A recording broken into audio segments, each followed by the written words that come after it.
মসজিদে আসার সুযোগ পেয়েছি। কালিমাতুশ শুকর করি আলহামদুলিল্লাহ। বড় মোবারক মাস, মোবারক দিনগুলো আমরা অতিক্রম করছি। গত রমজানে ছিলেন, আজকে নাই, এমন অনেক মানুষ আমাদের আশপাশে কবরে। আমরাও থাকতে পারতাম। তো আল্লাহ পাক রব্বুল আলামিনের ইহসান, দয়া মায়া যে আল্লাহ তাআলা আমাদেরকে একটি বছর হায়াত দিয়েছেন। শুধু হায়াতই না, হায়াতের পরে রব্বে কারীম সুস্থতার নিয়ামত দিয়েছেন। কত মানুষ জীবিত আছে কিন্তু এই রমজানে হসপিটালে কাতরাচ্ছে। হয়তো নিজে অসুস্থ কিংবা নিজের আত্মীয় স্বজন নিয়ে পেরেশানিতে হসপিটালে ভর্তি, দৌড়াদৌড়ি ইত্যাদি। ইচ্ছা করলেও তারাবি পড়তে পারতেছে না, অনেকে ইচ্ছা করলেও রোজা রাখতে পারতেছে না। শত ইচ্ছা থাকার পরেও শুধু আফসোস করতেছে, সুস্থতার ইন্তজার করতেছে, হসপিটালের বেডে কাতরাচ্ছে। আল্লাহ পাক রব্বুল আলামিন আমাদেরকে এমন কোনো বিপদেও মুবতালা করেননি, বরং সিহ্হাত আফিয়াতের নিয়ামত দিয়েছেন। আমরা রোজা রাখতে পারতেছি, তারাবি পড়তে পারতেছি, জুমায় আসতে পারলাম। এই জন্য মালিকের দরবারে সকলে আবারও পড়ি আলহামদুলিল্লাহ। এই রমজান অন্য রমজানের চেয়ে একটু বেশি তাৎপর্যপূর্ণ। সাধারণত ইংরেজি মাসের মধ্যে অনেক সময় 5টা জুমা পাওয়া সহজ। আরবি মাস 29 বা 30-এ হয়, 28-এও হয় না, 31-এও হয় না। এটা আরবি মাসের মূলনীতি। 29-এর কম নয়, 30-এর বেশি নয়। 29-30-এর মধ্যে আরবি মাস সীমাবদ্ধ। আরবি মাসের মধ্যে 5টা জুমা পাওয়া মুশকিল, অত্যন্ত কঠিন। কিন্তু জুমার বার তো এমনি নেয়ামত, সাপ্তাহিক ঈদ। আল্লাহ পাক রব্বুল আলামিনের কাছে তাৎপর্যময়, তাৎপর্যপূর্ণ, মর্যাদাপূর্ণ যে দিবসগুলো আছে, যে দিবসগুলোকে মূল্যায়ন করার মতো বা যে দিবসগুলোকে পালন করার মতো, এমন কিছু দিবস আছে। যেমন 26শে মার্চ পালন করার দিবস। হ্যাঁ, অনেকে নাড়াইতেছে। হ্যাঁ হুজুর, এই তো 16ই ডিসেম্বর পালন করার দিবস। বলেন বলেন, কথা বলেন। নিজের জন্মের বার পালন করার দিবস। নিজের বাবা, সন্তান, ভাই, মা ইত্যাদি আত্মীয় স্বজনের মৃত্যুর দিবস পালন করার দিবস। শরীয়তে কিছু দিবস পালন করা যায়। শরীয়তে উৎসবের দিন যেগুলোকে শরীয়ত অনুমোদন দেয়, এই দিবসটাকে উদযাপন করো, এই দিবসটার মর্যাদা বেশি। এমন দিবস 2 ঈদের দিন, এটা সবাই মিলে, এটা উদযাপনের দিন, এটা আনন্দ প্রকাশের দিন। সুবহানাল্লাহ কয়। এটা আল্লাহ কর্তৃক নির্ধারিত। এই দিন সবাই মিলে উৎসব পালন করো। ঈদ যেদিন আসছে কোনো সমস্যা নেই, তবে উৎসব পালন করতে গিয়ে আবার বাজনা, ডেস্ক, এটা না উৎসব পালনের মানে। দিবস পালন করা বুঝাচ্ছি, দিবস কেন্দ্রিক যে একটা মর্যাদা। আর প্রতি সপ্তাহে একটা দিন আছে, এই দিনে আল্লাহ পাক রব্বুল আলামিন দিবস কেন্দ্রিক মর্যাদা দিয়েছেন। সুবহানাল্লাহ। এটা হলো ইয়াউমুল জুমআ, জুমাবার। এই বারের একটা মর্যাদা আছে। এই বারটা এত গুরুত্বপূর্ণ, হাদিসে পাকে আছে, আল্লাহর পয়গম্বর বলেন, জান্নাতীরা যখন জান্নাতে চলে যাবে, জান্নাতে আল্লাহ পাক রব্বুল আলামিন জান্নাতীদের জন্য এক সম্মেলনের আয়োজন করবেন। সমস্ত নবী রাসূলগণ ওই সম্মেলনের অতিথি থাকবেন, আর সমস্ত নবীর জান্নাতি উম্মতেরা ওই সম্মেলনের শ্রোতা মেহমান থাকবেন। সুবহানাল্লাহ। নবীগণ থাকবেন মর্যাদাপূর্ণ আসনে, মঞ্চে, আর উম্মত থাকবে শ্রোতাদের চেয়ারের মধ্যে সামনে।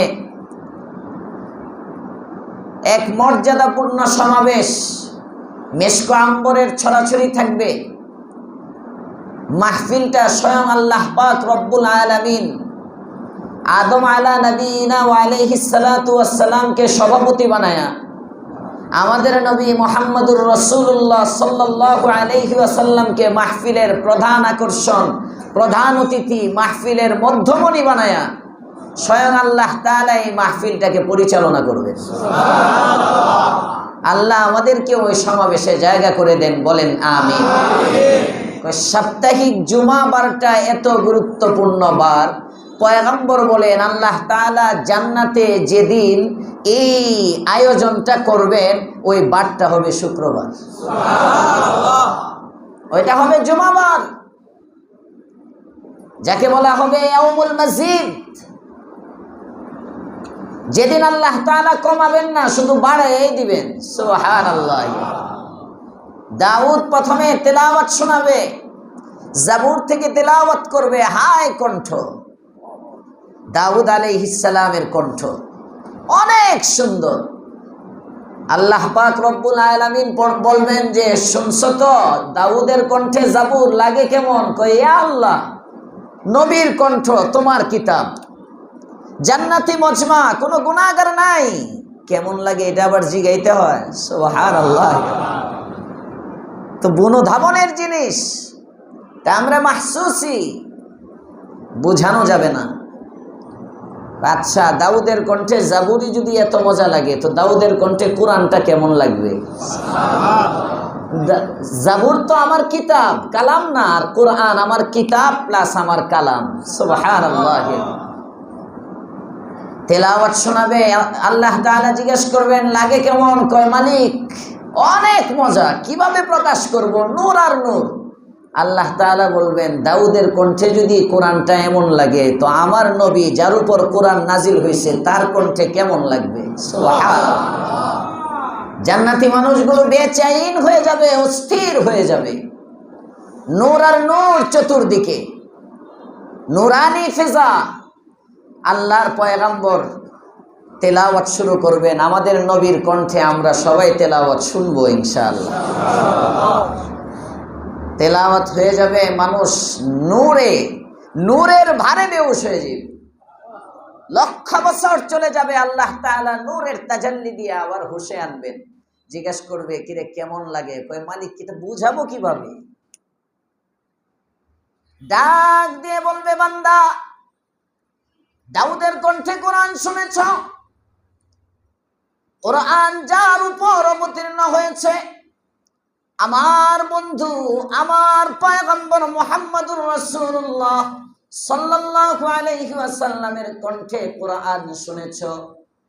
তো কণ্ঠ নবীর, কালাম আমার, আমার কথা আমি যেভাবে উপস্থাপন করতে পারবো আরেকজন করতে পারবে না, ঠিক না বেঠি? তবে বাঙালি পারে,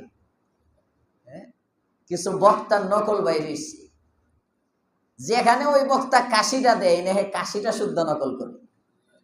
আমি মাঝে মাঝে এমন এক জায়গায় গেছি, সে মুক্তাগাছা, আরো 4-5 বছর আগে। আমি তো গাড়িতে নামার সময় ডরে গেছি, কিরে আমারে কইল প্রধান অতিথি, আমি হাফিজুর রহমান সিদ্দিকী হিসাব বয়ান করতেছে, এরপরে কি আর আমি মাইক পামু? তো দূরের থেকে শুনতেছি হুবহু সিদ্দিকী, আর সিদ্দিকীর কণ্ঠ কি আরো সুন্দর লাগে অনেক কেবলে। আমি তো কই আজকে গেছে মনে হয়, ওই যে সিদ্দিকী সাহেব 3টা 4টা 5টা প্রোগ্রাম করে, এই হিসাবে হয়তো এখানে। তারপরে আমি হিসাব মিলাইতে পারি না, এরা তো জোহরের পরে ওয়াজ করলেও প্রধান বক্তা, ভাইরাল আলোচক, আল্লাহ তাআলা চমকেছে। তো এরা যখনই ওয়াজ করবে তারা তো প্রধান বক্তা, তো আমারই প্রধান বক্তা দিল, বলল হুজুর আপনি প্রধান আলোচক। আমি হিসাব মিলাইতে পারতেছি না, পরে কাছে গিয়ে দেখি নকল কণ্ঠ সিদ্দিকী সাহেবের, কিন্তু বডিটা আরেকজনের। তো আমি পরে মঞ্চের পাশ দিয়েই গেছি মাদ্রাসায়, এক নজর দেখে বুঝছি যে উনি তো নকল। উনি ভিতরে বসে ওয়াজ শুনি, দেখি সিদ্দিকী সাহেব যেখানে কাশিটা দিচ্ছে একটু থামছে, হ্যাঁ একটু কাশিও দেয়, থামে। আমি চিন্তা করি ওয়াজটা না আনলো, কাশিটা আনলো কেন? বাঙালি পারে নকল করতে, প্রতিভা আছে আমাদের, কিন্তু এই প্রতিভা সব চুরি সুসরামির মধ্যে লাগায়, ভালো কাজে লাগায় না। কথা বলেন ঠিক না বেঠিক? আল্লাহ তাআলা আমাদেরকে যে মেধা দিচ্ছেন, এই মেধা যদি চুরি সুসরামি, ইত্রামি, ফাইজলামি, চাঁদাবাজি, রংবাজি এগুলোর মধ্যে না লাগাইতো, এগুলো ভালো কাজে লাগাইতো, বাংলাদেশ গোটা বিশ্বের মধ্যে একটা আদর্শ রাষ্ট্র হইতো, একটা মডেল হইতো, একটা নমুনা হইতো। এটা ইসলামের দিক দিয়েও নমুনা, আমলের দিক দিয়েও নমুনা, দুনিয়াবি ক্ষেত্রেও আমাদের দেশ মানুষ দেখতে আসতো, সুবহানাল্লাহ বলেন। দেখতে আসতো আমাদের দেশ, চোর বাটপারদের জন্য দেখতে আসেন। গোটা আলমের যেখানেই যান, গোটা পৃথিবীর যেখানে যান, আমি তো মনে হয় চ্যালেঞ্জ করলে চ্যালেঞ্জ খণ্ডন করতে পারবে না কেউ। আমাদের বাংলাদেশের মুসলমান যেভাবে ইসলাম পালন করে, বিশ্বের কোথাও এভাবে পালন করে। সামষ্টিকভাবে, সামষ্টিকভাবে বলতেছি, আমরা যতটুকু ধর্মপরায়ণ, সৌদিতেও এতটুক মানে না, আরবেও এতটুক নাই। বাংলাদেশের কোনো একটা মসজিদ মনে হয় পাইবেন না ক্লিন শেপ খতিব সাহেব। কথা বলেন না কেন? নাকি আপনাদের জানা মতে আছে? হ্যাঁ আছে, খতিব সাহেব। খাদেমই নাই ক্লিন শেপ। মসজিদের খাদেমও ক্লিন শেপ হইলে রাখবে না কমিটি। তুমি দাড়িটা রাখো, মসজিদের খেদমত করতে এসো, তোমার দাড়ি নাই, শরম লাগে না? কথা বলেন না কেন? কমিটি তারে বাদ দিয়ে দিব, খতিব বাদ দেওয়া লাগবে না, মসজিদের খাদেমের জন্য যে দাড়ি রাখো। খতিব তো দাড়ি ছাড়া প্রশ্নই আসে না। মক্কায়, হারামের আশপাশে ঐতিহাসিক মসজিদ যেগুলো, মসজিদে জিন একটা ঐতিহাসিক মসজিদ, স্মৃতি বিজড়িত মসজিদ, যেখানে আল্লাহর পয়গম্বরের কাছে জিন্নাতে তেলাওয়াত শুনে মুসলমান হয়েছিল। সুবহানাল্লাহ। হযরত আব্দুল্লাহ ইবনে মাসউদ রাদিয়াল্লাহু তাআলা আনহুকে সাথে নিয়ে পয়গম্বর গেছেন। আব্দুল্লাহ ইবনে মাসউদ, তখন তো আর মসজিদ নাই, হাদিসের মধ্যে রিওয়ায়াত আসছে, আব্দুল্লাহ ইবনে মাসউদরে এক জায়গায় দাঁড়া করায়া আল্লাহর পয়গম্বর লাঠি দিয়ে এরকম একটা গোল বৃত্তর মতো বানাইছেন। গোল বৃত্ত বানায়া তুই এনে খাড়ুয়ে থাক, বাইরে হবি না কিন্তু, খবর আছে। হযরত আব্দুল্লাহ ইবনে মাসউদরে এখানে দাঁড়া করায়া নবী নাই, এক জায়গায় দাঁড়া করায়া নবী চলে গেছেন। আব্দুল্লাহ ইবনে মাসউদ বলেন, আমি এনে দাঁড়ায় আর ডরে কাঁপি, দেখি কি আপাথাস গুঞ্জন আওয়াজ খালি যাইতেছে এদিক দিয়ে, জিন্নাতের মানুষেরা, কিন্তু দেখতেছি না কাউকে, শুধু আওয়াজ পাইতেছি, ভয়, কিন্তু আমি ডরে বাইর হই না। নবী বলছেন, এতে বাইর হইলে তুই এটার মধ্যে থাকিস, তোর কোনো ক্ষতি হইব না। সুবহানাল্লাহ। অস্থির পেরেশান, আর অস্থির নবীর জন্য যে পয়গম্বর গেলেন, না জানি কি হয়, কোথায় গেলেন নবী, মনে মনে নিজের চেয়ে বেশি পেরেশান নবীকে নিয়ে। আল্লাহর পয়গম্বরের সাহাবী এরকম চিন্তার মধ্যে আছেন। এরপরে ওখান থেকে পয়গম্বর আসছেন, আসার পরেই তো শুনাইলেন যে জানো কি হয়েছে, তোমারে যে এখানে রেখে গেছি, রেখে যাওয়ার পরে ওখানে জিন্নাতের একটা কাফেলা আসছে, তারা আমার কোরআনের তিলাওয়াত শুনছে, শুনে তারা মুগ্ধ হয়েছে এবং কালিমা পড়ে মুসলমান হয়ে গেছে। আল্লাহ তাআলা আয়াত নাযিল করছেন সূরা জিন, কোরআনে কারীমে, কুল উহিয়া ইলাইয়া আন্নাহু ইসতামাআ নাফারুম মিনাল জিন্নি ফাকালু ইন্না সামি'না কুরআনান আজাবা। কোরআন শুনে কয়, আরে ইন্না সামি'না কুরআনান আজাবা, এ তো এক আশ্চর্যকর মনোমুগ্ধকর কোরআন আমরা শুনতে পাচ্ছি, আগে তো কোনোদিন শুনি নাই। আল্লাহ বলেন, ইয়াহদি ইলার রুশদি ফাআমান্না বিহি, কয় এই লোকটাই তো হকের দিকে পথ দেখায়, আল্লাহ তাআলা তো হেদায়েতের পথ প্রদর্শন করেন। ফাআমান্না বি, আমরা ওই আল্লাহর প্রতি ঈমান নিয়ে আসলাম। সুবহানাল্লাহ। ওয়ালান নুশরিকা বিরাব্বিনা আহাদা, আমরা আমাদের রবের সাথে আর শরীক করব না। বাহারহালি ঐতিহাসিক একটা মসজিদ, এই মসজিদের মধ্যে ফজরের নামাজ পড়তে গেছি, দেখি ইমাম সাহেব সফান সফা। বুঝেন তো, অনেকে দলিল পাইব, মক্কার ইমামে যখন তারিখা দেয়, আমরা কাটলে সমস্যা নেই। সার্বিকভাবে আমি যেটা বুঝাইতে চাইতেছি, বাংলাদেশের মানুষ আমরা যেভাবে ইসলাম পালন করি, আপনাদের অবদান না, এটা অবদান আমাদের। ঠিক খবর না, বেঠিক খবর না? বাংলাদেশের হুজুরদের, ওলামাদের, কওমি মাদ্রাসা, এই যে আপনারা দান খয়রাত করেন, টাকা পয়সা দেন, মাদ্রাসা দিলে কি হইব? মাদ্রাসা দিলে ঈমানটা লইয়া খবরে যেতে পারবে।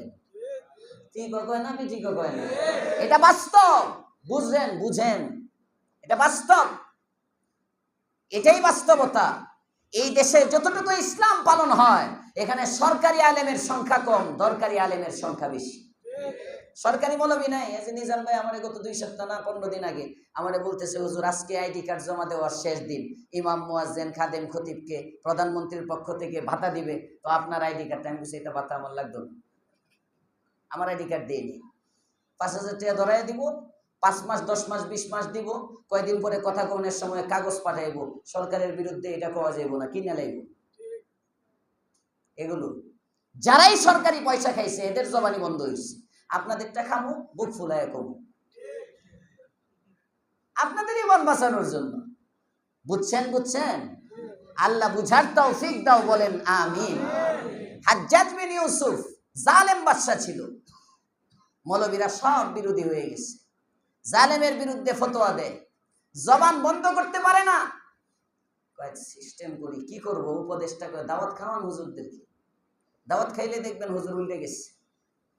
জালেম বাদশা হাজ্জাজ বিন ইউসুফ এবার দাওয়াত দিচ্ছে, ওলামায়ে কেরাম গেছে, এখন খায়াটে যতটা খারাপ মনে করছিলাম অত খারাপ না, যতটা খারাপ মনে করছিলাম এতটা খারাপ না। আসলে মানুষের কাছে না গেলে বোঝা যায় না। আসলে এরকম কিছু মৌলবী সমাজে আছে না নাই? আরে নেত্রীর কাছে তো যাও নাই, কাছে গেলে বুঝতা নেত্রী তাহাজ্জুদ মিস নাই। ওজো মাঝে মাঝে ছাড়ে, কিন্তু যায় না, আবার ছাড়ে না। সাবেক নেত্রী যে ছিল, আছে না নাই? সাধুকার মৌলবী, ওই যে কাছে যায়, খায় পায় আর গুনগান।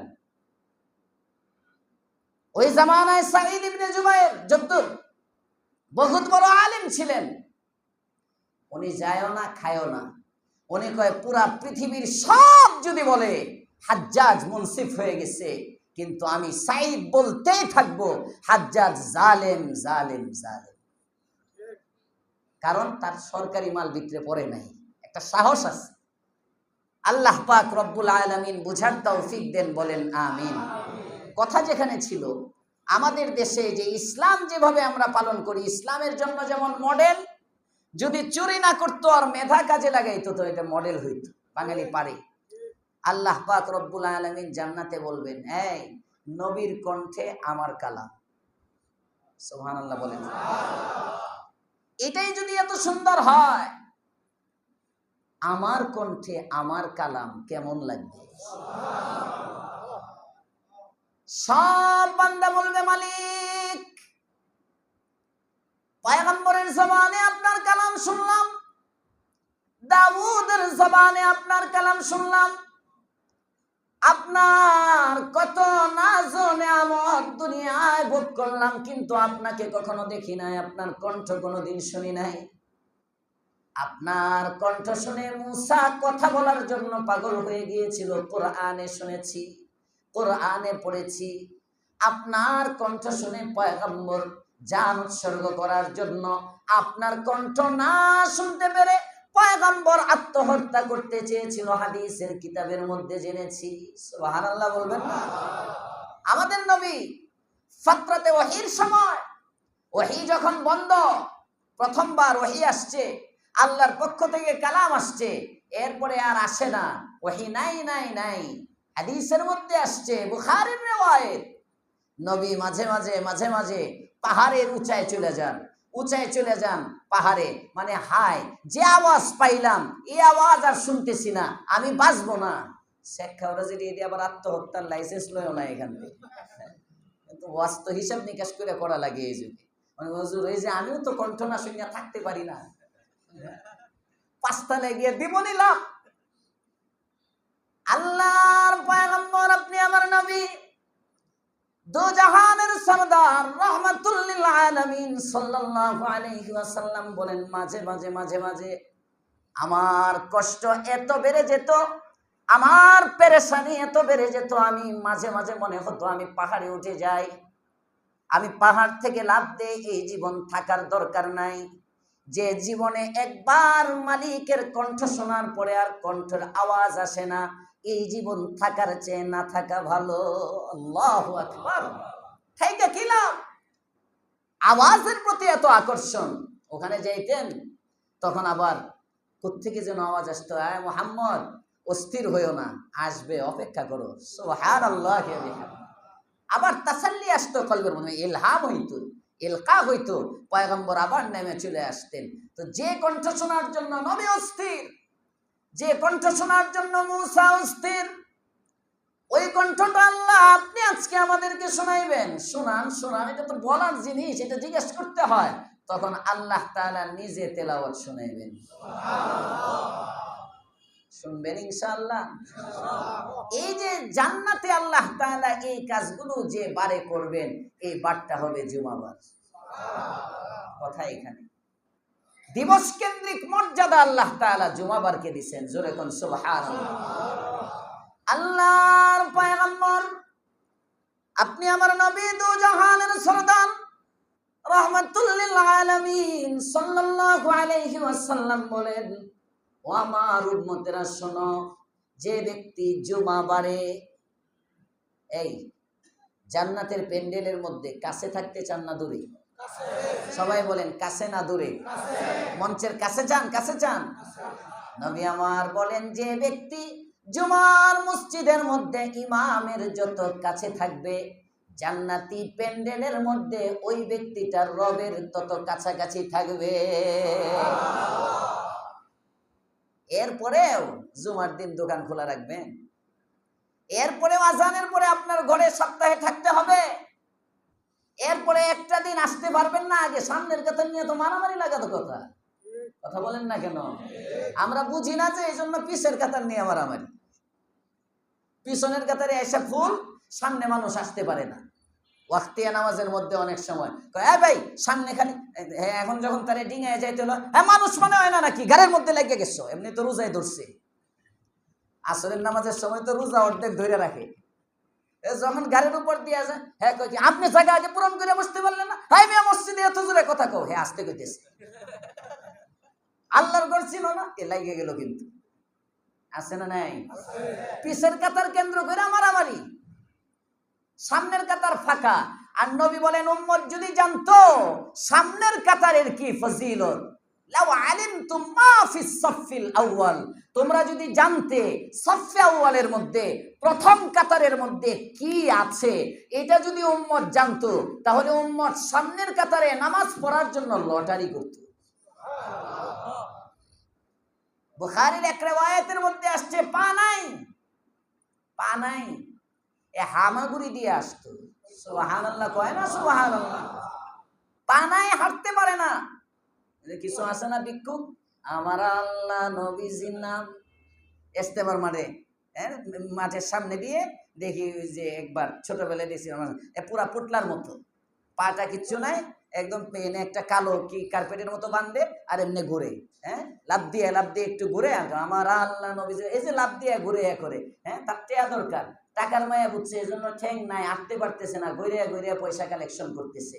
আল্লাহর পয়গম্বর বলেন, ওয়ালাউ হাবওয়ান, যদি তোমার পা না থাকতো, হাঁটুর থেকে নিচ পর্যন্ত নাই, তুমি হাঁটতে পারো না, তোমাকে ধইরা আনার জন্য মসজিদে কোনো লোক নাই, কোলে করে নিয়ে আসবে নাই, হুইল চেয়ারের ইন্তজাম নাই, আরে সামনের কাতারে নামাজ পড়ার জন্য হামাগুড়ি দিয়া গড়ায়া গড়ায়া গড়ায়া গড়ায়া মসজিদের মধ্যে আসতো।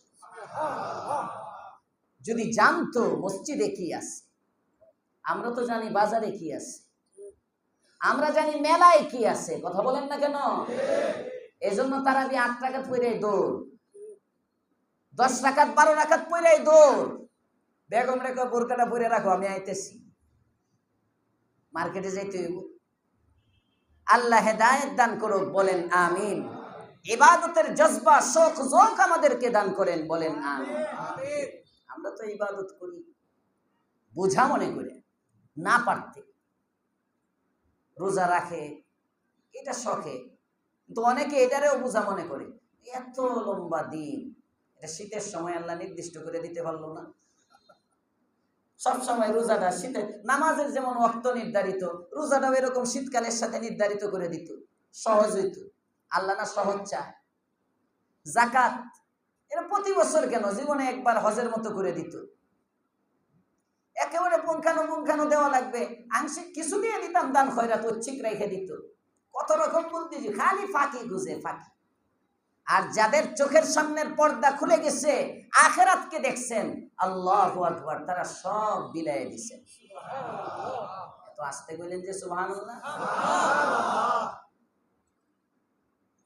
বদান্যতা রমজানের একটা আমল, রোজা রমজানের একটা আমল, তারাবি রমজানের একটা আমল। রমজান কিন্তু গেল, শেষ। আর একটা জুমা পাইবেন আগামী শুক্রবারে, শেষ দিন। বলতেছিলাম এই মাসটা একটু তাৎপর্যপূর্ণ বেশি, কারণ এই মাসের মধ্যে জুমা পাইছি 5টা। সুবহানাল্লাহ তো আসতে কইলেন কে? রোজায় ধরে ঘুম যাইব, নাহলে ক্লান্ত তো, খান নাই তো, নাস্তা টাস্তা করেন নাই, ওই যে সাহারির সময় খাইছেন, হ্যাঁ, ক্লান্তির কারণে একটু ঘুম ঘুম আসে। এই জন্য বারবার জোরে বলাইতেছি যাতে ঘুম না আসে, অলসতা না আসে। আমিও যদি এখন বই ঘুমাই যাই, একটু জোরে না বললে, এটা সবার শরীরটা এখন ঘুম ঘুম একটু টানবে। লম্বা সময় বসে রয়েছেন অনেকে, 11টায় চলে আসছেন, 11:15 আসছেন অনেকে। আল্লাহ তাআলা কবুল করেন, বলেন আমিন। এই মাস 5টা জুমা, আজকে 4র্থ জুমা চলতেছে, সামনে আরেকটা পাবো ইনশাআল্লাহ। আরবি মাসে 5টা জুমা পাওয়া যাওয়া এটা বিরাট ব্যাপার। সুতরাং এই রমজানটা তাৎপর্যপূর্ণ। এই রমজানটা কেমন যেন আল্লাহ তাআলা আমাদেরকে একটু বেশি দিতে চাইতেছে, একটু বেশি দিতে চাইতেছেন, এজন্য জুমা একটা রমজানে বাড়াইয়া দিচ্ছেন। হুজুর ওয়া লোক না, ওইব ইনশাআল্লাহ, সমস্যা নাই। জুমা একটা বাড়াইয়া দিচ্ছেন মানে বান্দা আমি দিতে চাইতেছি তোরে বেশি, তুই কম নিস না, আমার কাছ থেকে বেশি নে, তুই আমার একটু বেশি ইবাদত দিস। সুবহানাল্লাহ। অতএব অন্য রমজানের চেয়ে এই রমজানে আমল বেশি হবে, হয় না ইনশাআল্লাহ। হুজুর রোজা শেষ, এখন আপনি ইয়াস করলে কামাইব? এখনো যে কয়দিন আছে, এই কয়দিনে আমি ক্ষতিপূরণ সহ পিছনেরটা সহ পুষাইতে পারি, কারণ এই রমজানে তো ছুটিও বেশি। কথা বলেন না কেন? ঈদের ছুটিও তো বাইরে যাইতেছে, ঈদের ছুটিও বাড়তেছে। অনেকে তো গতকালকের থেকেই বাড়ির যাওয়া শুরু করছে।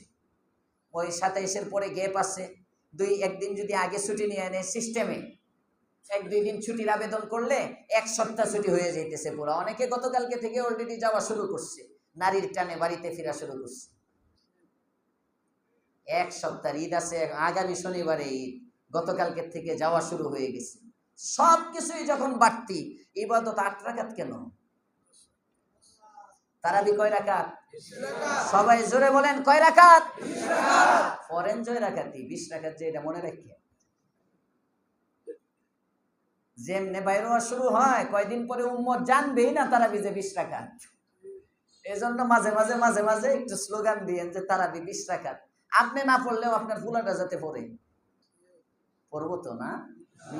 ওরা ডিম নিজে পড়বে না আর ফুলা পড়বে, এত সোজা? আপনি পড়লে আপনার ছেলে পড়বে। আপনি যদি 10 রাকাত পড়েন, আপনার দাদা পড়তো 20 রাকাত।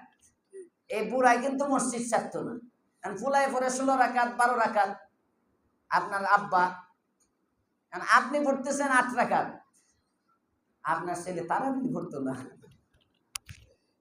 তারাবি এটা সুন্নতে মুআক্কাদা কিফায়া, মসজিদের মধ্যে ইতিকাফের মতো কয়েকজন পড়লে সবার পক্ষ থেকে আদায় হয়ে যায়, আমার লাগবে না। বুঝছেন? আপনি করেন, এজন্য ইবাদত আপনি করবেন, আপনাকে দেখে দেখে শিখবে। আপনি 20 রাকাত তারাবি পড়েন, বাচ্চাকেও নিয়ে আসেন, দেখে দেখে দেখে শিখুক। আপনি ইতিকাফ করেন, সন্তানকে ইতিকাফে বসান, শিখুক, দুনিয়াটা শিখায়া যান। আপনি রাজনীতিবিদ হইলে সন্তানদের সাথে সাথে সাথে সাথে নিয়ে যান, একটা কাগজ কলম দিয়ে পাশে বসায় রাখেন যে তার তো ভবিষ্যৎ প্রধানমন্ত্রী হইতে হইব, এখন থেকে আনাগোনা রাজনৈতিক সভা সমাবেশের মধ্যে যাওয়া শুরু করুন। এমপির ছেলে এমপি হইতে হবে, বাবার সাথে সাথে নিয়ে যান। আপনি একজন মুসলমান, আমি একজন মুসলমান, আমার সন্তানটাকে মুসলমান বানানোর জন্য কয়দিন ফিকির করলাম। আমি 3টা বাড়ির ভাড়া পাই, একটু বুড়া হইতে থাকলে বোঝা যায় যখন আজরাইল আমার সাথে সাক্ষাৎ করবে, তখনই বড় ছেলের ডাইকে ভাড়াটি উঠানি শিখ, ভাড়াগুলো উঠানো শিখ, হিসাব নিকাশ বুঝানে আস্তে আস্তে। কথা বলেন না কেন? দোকানদারি করলে বিজনেসটা বুঝানো শুরু করেন আপনার সন্তানকে। আপনি যে কবরে যাবেন, কবরে যাওয়ার পরে আপনার সন্তান আপনার জন্য কবরেও যে কিছু পাঠাইতে হবে, এটা শিখাইছেন?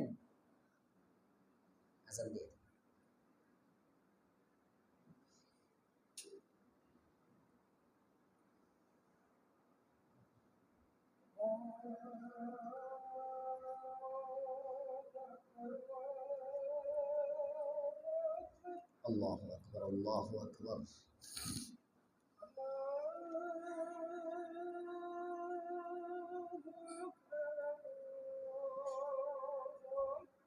আল্লাহু আকবার, আল্লাহু আকবার।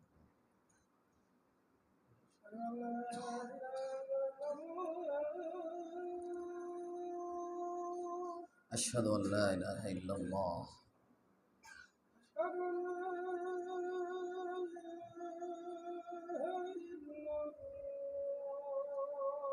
আশহাদু আল্লা ইলাহা ইল্লাল্লাহ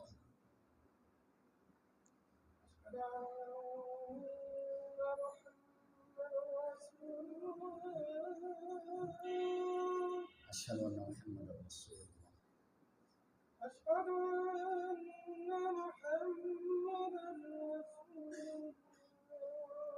আশহাদু আন্না হাইয়া আলাস সালাহ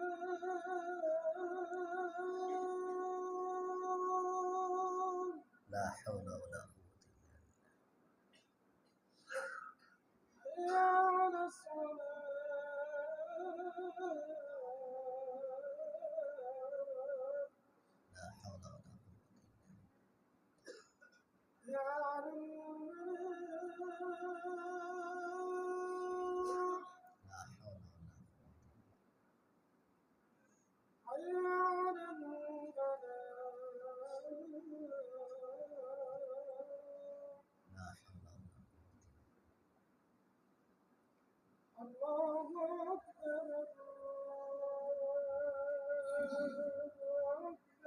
Allahu Akbar, Allahu Akbar.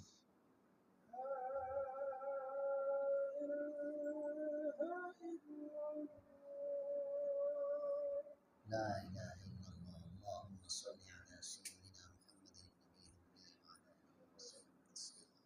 Allahumma rabb hadhihi ad-da'wati at-tamma was-salati al-qa'imati Muhammadin wasilata wal fazila wa ba'athu maqaman mahmudan allazi wa'adta innaka la পরজগতের ফিকির করা বুদ্ধিমান যারা, আল্লাহর রাসূল বলেন আল কাইসু মান দানা নাফসা ওয়া আমিলা লিমা বাদাল মাউত।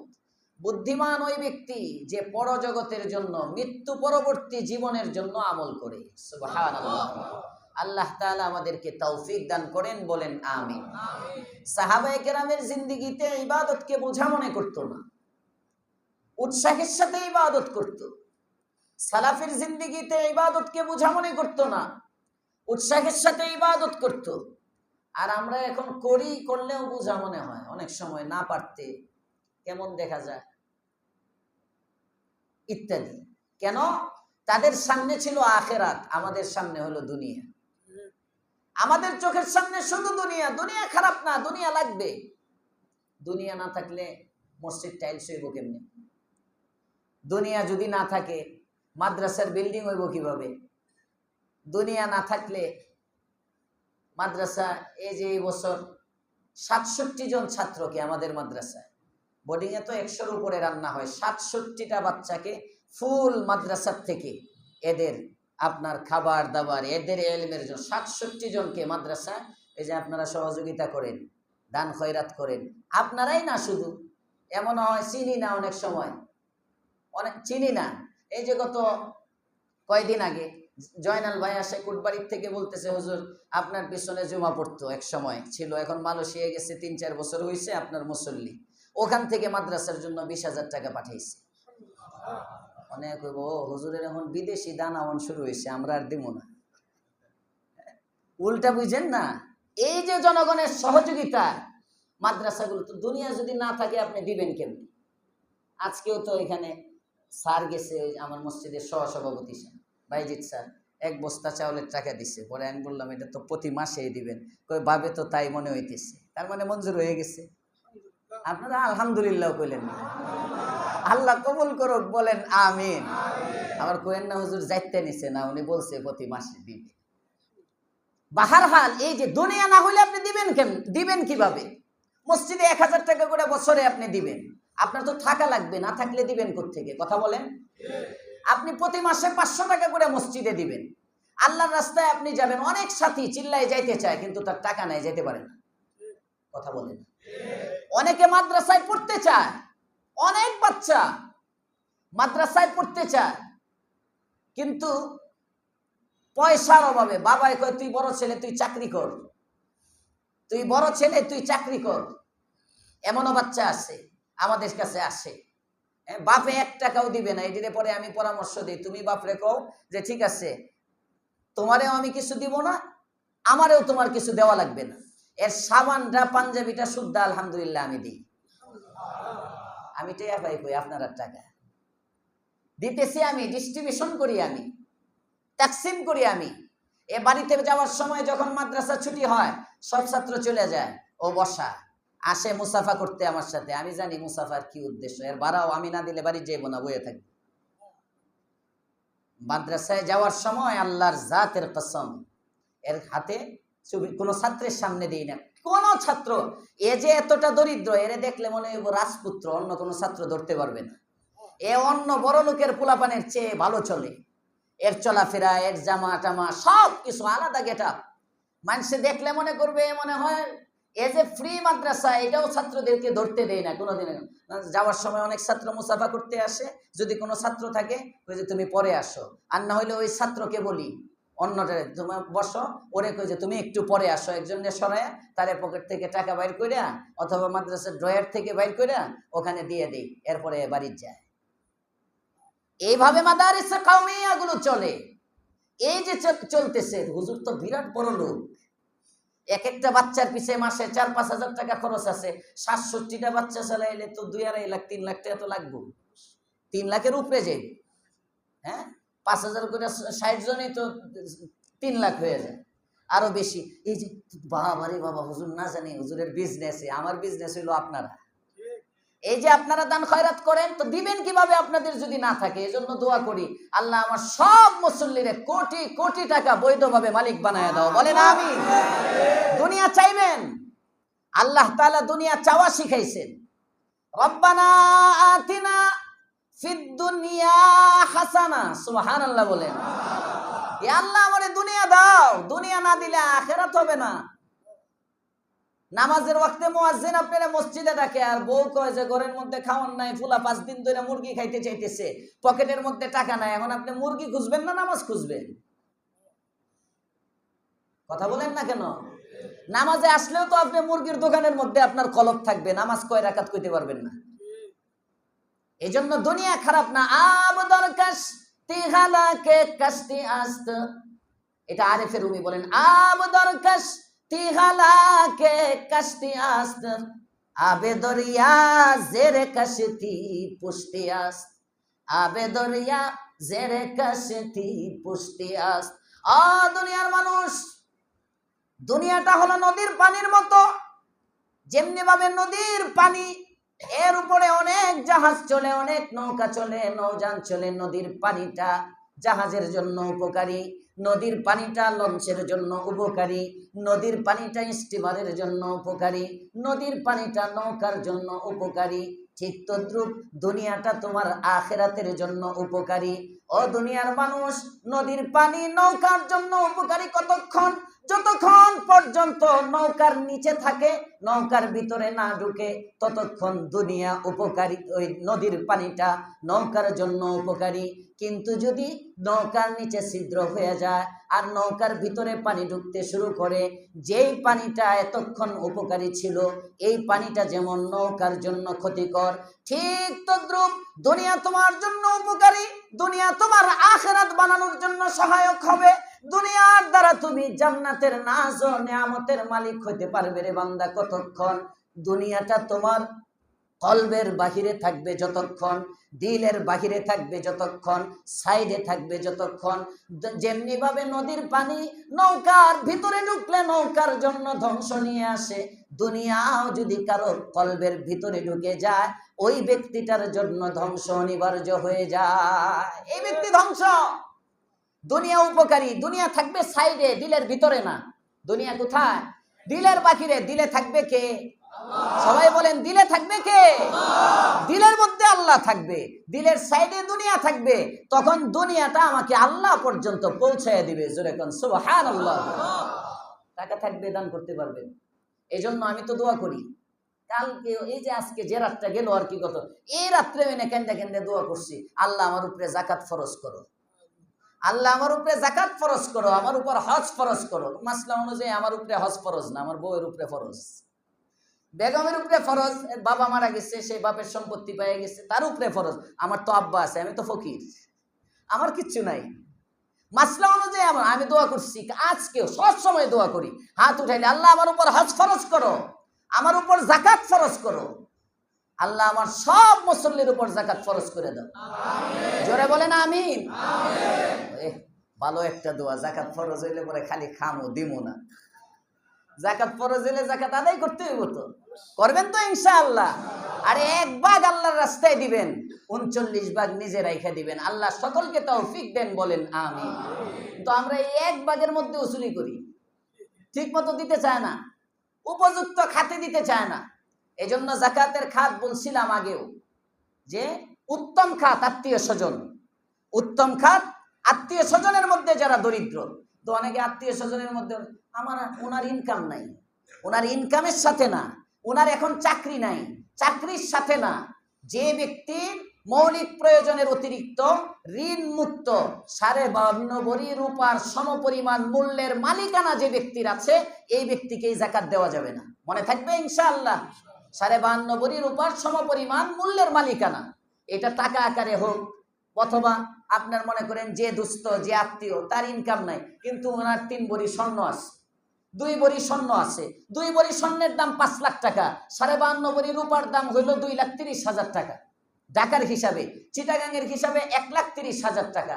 তাহলে আপনি দেখতেছেন ওনার তো ইনকাম নাই, যাকাতের পয়সার থেকে ওনার ইকরামের নিয়তে আপনি দিয়ে দিলেন। ওনার ইনকাম নাই, উনি আগে স্বর্ণ বেচবো, ওইটা বেচছে, ওইটা শেষ করবে, ওইটা শেষ করার পরে ওনার কাছে যখন এই মূল্যের মালিকানা কিছু থাকবে না, তখন ওনার জন্য যাকাত বৈধ হবে। মাসলা বুঝছেন? এখন উনি ঘরের মধ্যে স্বর্ণ রেখে দিচ্ছে 1 ভরি, উনি যাকাত খাইতেছে, ওনার কিছু নাই। হ্যাঁ, দেশ গ্রামে গরু আছে 5টা, কথার কথা, গরু আছে 5টা, কারণ ওনার কিচ্ছু নাই, কৃষক মানুষ, কিচ্ছু নাই, আছে না নাই? এজন্য ভালো করে আত্মীয় স্বজনকে, এজন্য আমি বলি যাকাতের উত্তম খাত হইল আত্মীয় স্বজন, আর সর্বোত্তম খাত হইল মাদ্রাসা মাদারিসে কওমিয়া। এখানে একদম নিশ্চিত এটা উপযুক্ত খাতেই যাবে।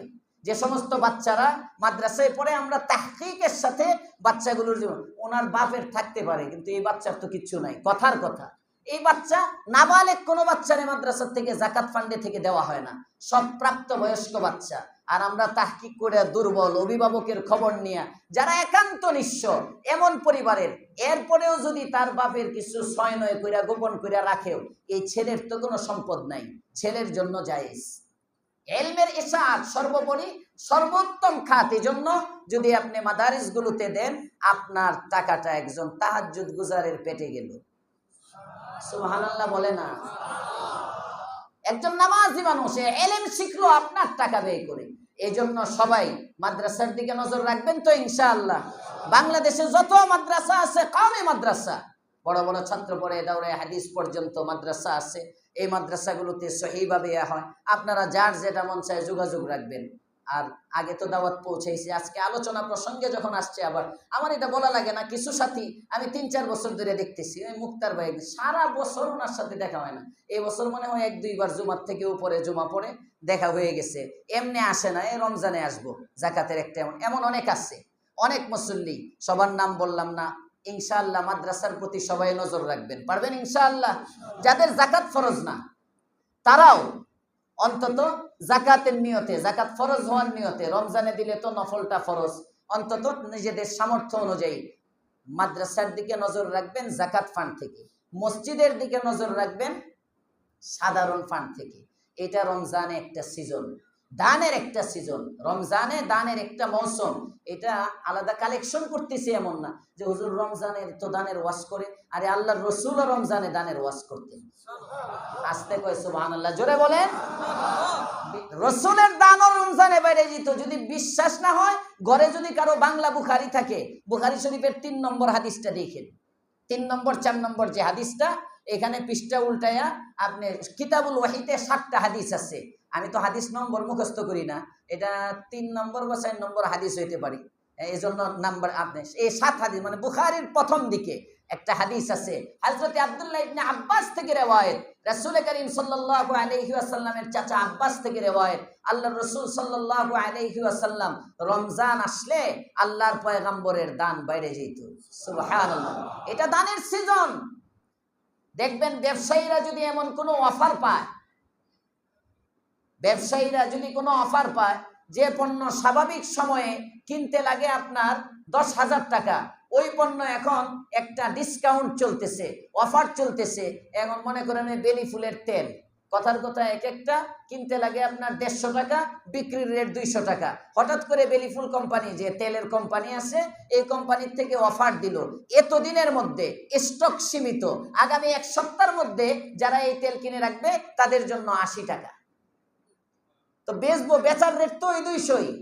আগে লাভ হইতো 50, এখন লাভ হবে 120। ওরে সুবহানাল্লাহ, পারবো না নিজের লুঙ্গিটা খুললে পায়জামা পরে লুঙ্গিও বেচে দিই, বেচে এই অফার গ্রহণ করি। কথা বলেন ঠিক না বেঠিক? ডিসকাউন্টে মাল স্টক করবে, কত তাড়াতাড়ি এক প্রতিযোগিতা শুরু হয়ে যাবে। রমজান এটা ইবাদতের মৌসুম, কয় একটা নফল করবে, এখানে নফল 500 টাকা তুমি দান করবা, এটা ফরজ যাকাতের সমান সওয়াব আল্লাহ দিয়ে দিবে। এত আস্তে কোন কেন? সুবহানাল্লাহ, জোরে বলেন সুবহানাল্লাহ। বদান্যতা। কিন্তু আমরা এগুলোতে পিছিয়ে যাই কেন? আমাদের সামনে দুনিয়া, আখিরাত নাই। যাদের চোখের সামনে আখিরাত ছিল ওনারা দিতেন। কেমন দেওয়া দিতেন? আল্লাহু আকবার।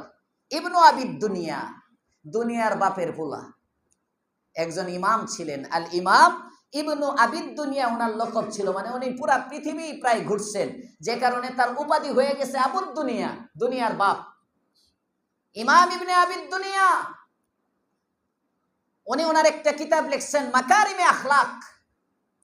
এই কিতাবের মধ্যে উনি লিখতেছেন এক কিচ্ছা। আরবের মধ্যে 3 জন দানবীর ছিল।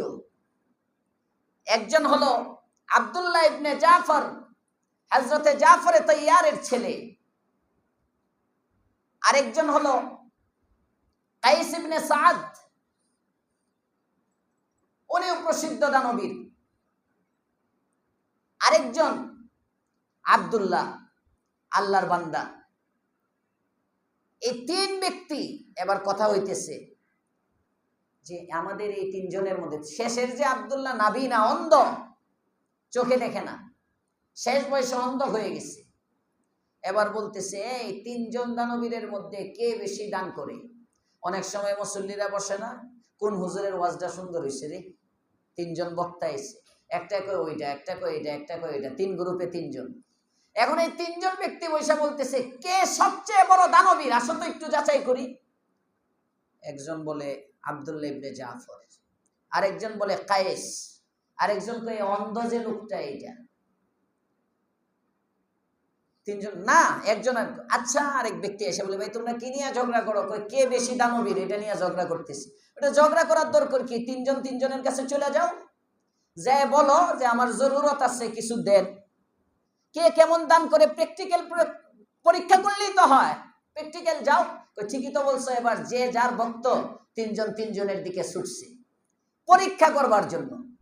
প্রথম এক ব্যক্তি গেছে আব্দুল্লাহ ইবনে জাফরের কাছে, যিনি জাফরে তৈয়ারের ছেলে। ওনার কাছে গিয়ে বলতেছে, উনি যখন গেছে তখন জাফরে তৈয়ারের হালত হলো ওনার কাছে একটা বাহন আছে, একটা উট। এই উটনিটার উপরে উনি সওয়ার হয়েছেন। উনি এক সফরে যাচ্ছেন, সফরের জন্য উনি 4000 স্বর্ণ মুদ্রা সাথে নিছেন। ঘরের মধ্যে উনি খরচ চলার জন্য 1000 রৌপ্য মুদ্রা রাখছেন। সফরে বের হয়ে যাবেন, এমন সময় ওই ব্যক্তি সামনে গিয়ে দাঁড়ানো, বলতেছে এ আব্দুল্লাহ, আল্লাহ তাআলা আপনাকে অনেক দিয়েছেন, আমার সফরের জন্য একটা বাহন দরকার, পাথেয় হিসাবে কিছু টাকা দরকার, আপনি আমার উপর রহম করেন, আল্লাহ আপনার উপর রহম করবে। এটা বলার পরে জাফর তৈয়ারের ছেলে আব্দুল্লাহ ইবনে জাফর উনি সাথে সাথে উটটা থেকে নামলেন, উটের রশিটা ওই ব্যক্তির হাতে দিয়ে বললেন যাও, এই উটটা তোমাকে দিয়ে দিলাম। পকেটের মধ্যে 4000 স্বর্ণ মুদ্রা ছিল, বের করে বলতেছে যাও, এই 4000 স্বর্ণ মুদ্রা তোমাকে খরচের জন্য দিয়ে দিলাম। ঘরের মধ্যে 1000 রৌপ্য মুদ্রা ছিল, ওইটা আনায় বলতেছে যাও, যদি শর্ট পরে 4000-এ না হয়, এই 1000 রৌপ্য মুদ্রাও তোমারে দিয়ে দিলাম। উনি এগুলো নিয়ে যাইতেছে। দ্বিতীয় ব্যক্তি গেল কায়েস ইবনে সাদের কাছে, যে বলে এই দাও আমাকে কিছু। অবস্থা এমন, এই সময় কায়েস ইবনে সাদ ঘুমাইতেছে, বিরাট বড় অট্টালিকার মালিক। এবার তার খাদেমা জিজ্ঞেস করে, কি কেন আসছো? ওই আসছিলাম তো কিছু নিতে। ও কিছু নিতে আসছো, পাইকারি অনুমতি দেওয়া আছে, কোনো সমস্যা নাই। সুবহানাল্লাহ বলবেন না? এখনকার ক্যাশের থেকে মাহাজনের অনুমতি ছাড়া 5 টাকা কোনো ভিক্ষুকরে দান করেন, আপনার চাকরি নট। তোর এত বড় দানবীর হইতে কইছে কেটা? আর ওই জামানায় পাইকারি অনুমতি। খাদেমা বলে, শোনো, তোমার কি প্রয়োজন? সফরের জন্য বাহন দরকার, চলার জন্য টাকা দরকার। উনি ভিতরে গেলেন, একটা থলির মধ্যে 700 স্বর্ণ মুদ্রা পাইছেন, 700 স্বর্ণ মুদ্রার থলি নিয়ে আসছেন। 4000 রৌপ্য মুদ্রা পাইছেন, 4000 রৌপ্য মুদ্রার থলি নিয়ে আসছেন। আর সামনে বিশাল আস্তা বলছিল ওখানে অনেক। এই যে সামনে দেখতেছো, তোমার যে কয়টা উট, যে কয়টা ঘোড়া, যা দরকার তুমি এখান থেকে তোমার নিজের মনে করে নিয়ে যাও। কাইস ইবনে সাদ ঘুম থেকে উঠছে, উঠে জিজ্ঞেস করে, কিরে কেউ আসছিল? কই আসছিল একজন। কেন? কই এই প্রয়োজনে। কি করছো? কই এই করছি। কই ভালোই করছো। সুবহানাল্লাহ। চলে গেল। তৃতীয় ব্যক্তি অন্ধ। ইমাম ইবনে আবিদ দুনিয়া লেখেন, এই ব্যক্তির কাছে যখন লোকটা গেল, হালত এমন, মসজিদের মধ্যে জুমার আযান হয়েছে, ব্যক্তিটা জুমার নামাজ আদায় করার জন্য মসজিদের দিকে যাচ্ছে। লোকটার সাথে কেউ নাই, কেউ নাই। অন্ধ হওয়ার কারণে চোখে দেখতে পারে না, শুধুমাত্র চলার জন্য 2 জন গোলাম।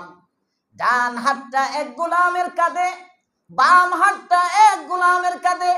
2 জনের হাতে ভর করে করে বৃদ্ধ অন্ধ ব্যক্তিটা মসজিদের দিকে যখন যায়, ওই সময় এই ব্যক্তিটা গিয়ে সামনে দাঁড়ায় তাকে সালাম দেয়। লোকটা সালামের উত্তর দেওয়ার পরে জিজ্ঞেস করে, কেন এসেছো? আপনার কাছে এসেছি আমার প্রয়োজন পূরণের জন্য, কিছু সামান দরকার। লোকটা বলে, এমন এক সময় তুমি এসেছো, আমার ঘরের মধ্যে কোনো কিছু নাই, আমার কাছে কোনো বাহনও নাই, তবে আমার 1টা 2টা সম্পদ আছে। এই যে আমার ডান পাশে একটা গোলাম দেখতেছো, আমার বাম পাশে একটা গোলাম দেখতেছো, যে 2 গোলামের কাঁধে ভর করে আমি জুমার নামাজ আদায়ের জন্য মসজিদের দিকে রওনা করেছিলাম। এই 2টা গোলাম ছাড়া জমিনের উপরে আমার আর কোনো সম্পদ নাই। যাও রে বান্দা যাও, আল্লাহর সন্তুষ্টির জন্য 2টা গোলাম তোমাকে দিয়ে দিলাম, যাও গোলামগুলো নিয়ে যাও। ইমাম ইবনে আবিদ দুনিয়া লেখেন, এবার লোকটা বলেন, না না, আপনার এই গোলামগুলো আমি নিব না। আপনার এই গোলাম নিলে আপনি মসজিদে যাইবেন কেমনে?